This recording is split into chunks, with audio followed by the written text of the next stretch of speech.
দুই ধরনের মারা কিয়ামতের দিন আল্লাহর দরবারে আসামি হবে। ওই মায়েরা সন্তানকে দুনিয়ায় যতই আদর করুক না কেন, কিয়ামতের দিন তারা আসামি হয়ে যাবে আল্লাহর দরবারে। খুব গুরুত্বপূর্ণ একটি বিষয়। আমরা সবসময় মনে করি সন্তানদের মনে শুধু জিজ্ঞেস করা হবে যে তোমার মা বাবার সাথে কি আচরণ করেছো, কি করেছো।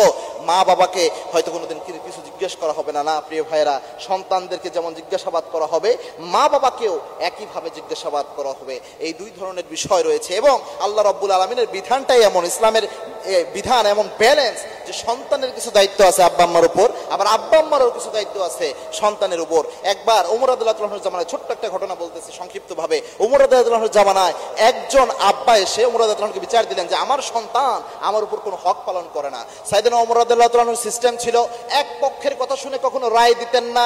বিগত সময় আপনারা 16 বছর দেখেছেন, এক পক্ষের রায় শুনে ওই সময় ফাঁসির আদেশ দিয়ে দিত। আল্লামা সাইদি রাহিমাহুল্লাহ সহ আলী হাসান, মোহাম্মদ মুজাহিদ, যত লোক ছিল সবাইকে এক পক্ষের রায়ে ফাঁসি দিয়েছে। কিন্তু ওমর রাদিয়াল্লাহু আনহুর শাসন ব্যবস্থা ছিল দুই পক্ষকে হাজির করতেন। যিনি ছেলে ছিল তাকে ডাকা হলো, আব্বাকেও হাজির করা হলো, সন্তানকে বলা হলো তোমার আব্বার কেন হক তুমি আদায় করো না।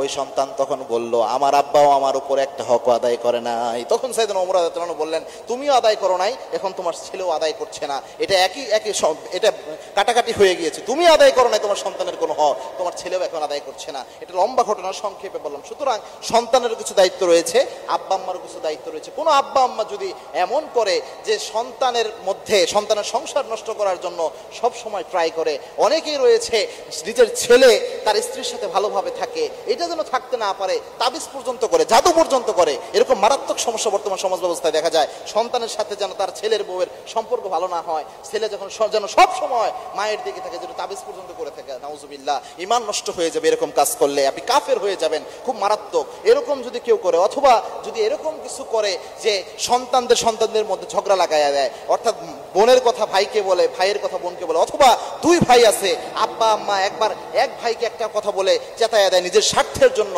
আবার আরেক ভাইকে আরেকটা বলে চেতায়া দেয় নিজের স্বার্থের জন্য, নিজের স্বার্থ হাসিলের জন্য ভাই ভাই ঝগড়া লাগাইয়া দেয়। এরকম কাজ যদি করে, কিয়ামতের দিন আব্বা হিসাবে এই ব্যালেন্সি করার জন্য, আব্বা আম্মা হিসেবে, মা হিসাবে এই ব্যালেন্স না রাখার জন্য কিয়ামতের দিন আল্লাহ আসামি মারাবে। এটা কিন্তু খুব মারাত্মক একটা বিষয়। আপনার দায়িত্ব হচ্ছে সবাই যেন শান্তি সুশৃঙ্খল ভাবে থাকে।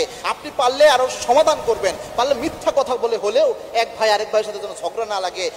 এক ভাইয়ের কাছে যায় বলবেন তোর ভাই তো তোকে খুব আদর করে, তোর কথা খুব টেনশন করে, মিথ্যা বানায় বলবেন, দরকার হলে জায়েজ আছে এটা। আপনি দুইজনের দুশ্মনী, দুইজনের শত্রুতা নষ্ট করার জন্য মিথ্যা বলাও জায়েজ আছে। এরকম কথা বলে হলেও আপনার সম্পর্ক ভালো রাখা উচিত। এরকম না করে উল্টা যদি করেন, কিয়ামতের দিন আপনি আসামি হবেন। 2 নাম্বার হচ্ছে, আপনার যদি এমন হয় যে আপনি আপনার সন্তানকে কোনো হক থেকে বঞ্চিত করলেন,